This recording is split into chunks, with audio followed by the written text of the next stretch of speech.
The two documents are not a rescue plan for the common mwananchi, but an increased tax burden on workers, consumers, farmers, businesses, manufacturers, SMEs, border operators, mama mbogas, and the youth who are the very soul of our nation. In my remarks, I will demonstrate how this is so.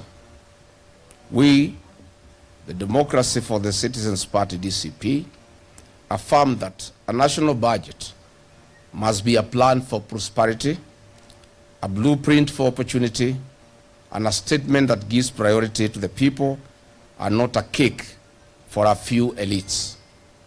We strongly hold that a people-centered budget must give priority to affordable food, access to education, affordable health care, affordable farm inputs, support small and medium enterprises, and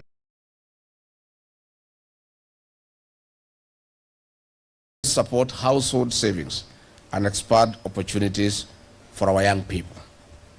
Additionally, it must fully adhere to the Constitution of Kenya, and in particular Articles 220 and 221 on public participation. This budget does none of this.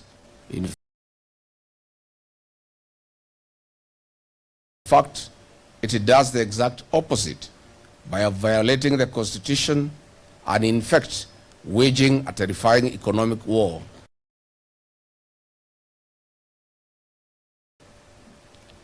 The budget estimates before us at Kenya shillings 4.82 trillion is completely out of touch with Wanjiku. The projected revenue is about Kenya shillings 3.67 trillion, leaving a deficit of Kenya shillings 1.144 trillion. We have a clueless regime led by an elite cabal that continues to vomit on our feet and display their ill-gotten wealth. They are presenting to us, the people of Kenya, a budget with an intention to borrow Kenya shillings 3.13 billion per day. This, in simple terms, translates to an average borrowing spree of Kenya shillings 125 million per hour. This is the money you see roofing State House, traveling overseas in luxurious jets, being dished at State House to bribe voters, and in EUDA campaign lorries, while the balances are blown in helicopters, in needless flights and charters. What if this money was channeled to our schools, hospitals, and road infrastructure to achieve a multiplier effect in the economy? Reports have shown that this government steals Kenya shillings 3 billion per day. Ironically, the same government borrows 3.14 billion per day. Why borrow to steal? Why can't you even steal less if at all you have to? What a regime. But first, we pose a fundamental question and state an undeniable fact. Over the last 4 years, the Ruto regime has taxed and illegally levied hardworking Kenyans a whopping 8.7 trillion Kenya shillings. Further, they have borrowed a whole 4.2 trillion Kenya shillings. Please show us the corresponding development projects. Where is the impact on Wanjiku? Fellow Kenyans, further, our country is trapped in a dangerous borrowing cycle. The Grand Coalition government under the late President Kibaki, the greatest president of our time, borrowed Kenya shillings 1.3 trillion in 10 years.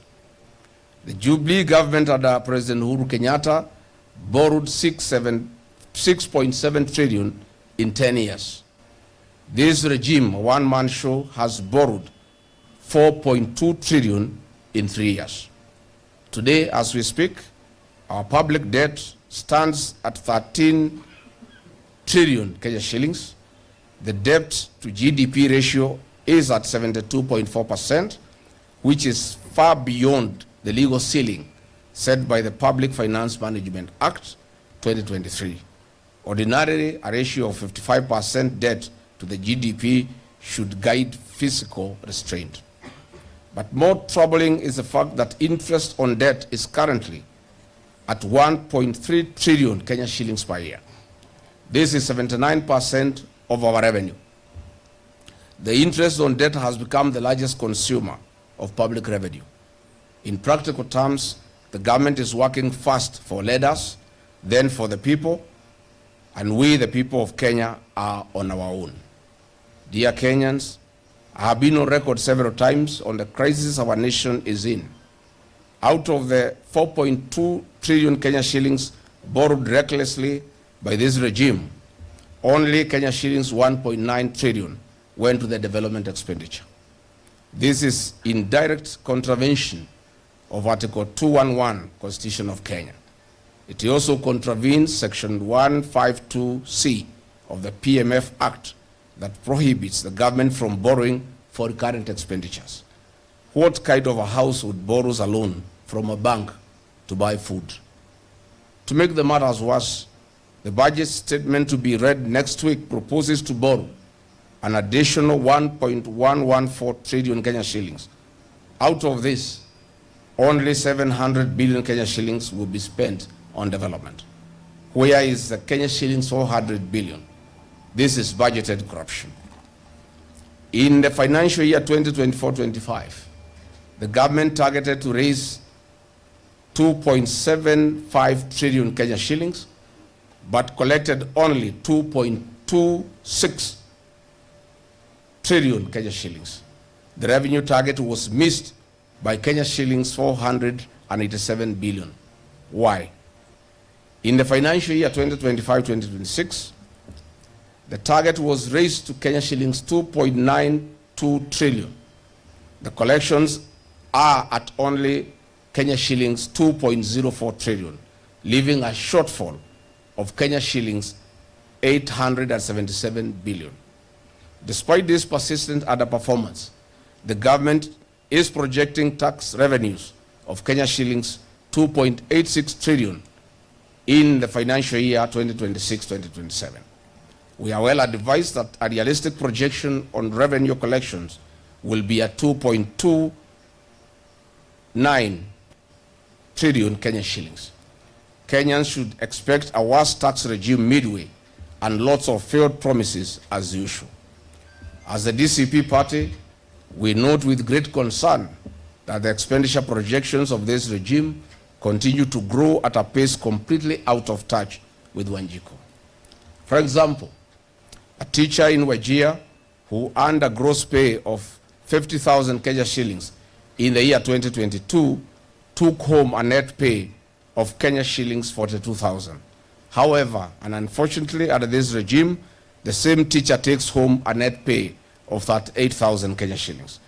This is to skyrocketing food and fuel prices, and to a country where the roads are poorer, schools are no longer get capitation, and healthcare no longer works. Another example, in the year 2022, a basket of essential goods stood at Kenya shillings 14,000. Under this elite regime, it is now stands at 25,000 Kenya shillings for a medium-sized family. In addition to a shrinking payslip, Kenyan households are no longer able to save or afford essential goods for their families. Above all, the purchasing power has been sunk. This is while the wages remain stagnant and taxes keep soaring. Fellow Kenyans, the result is not prosperity. The result is economic fatigue, reduced consumer spending, shrinking margins for businesses, and rising public anger. Kenyans remain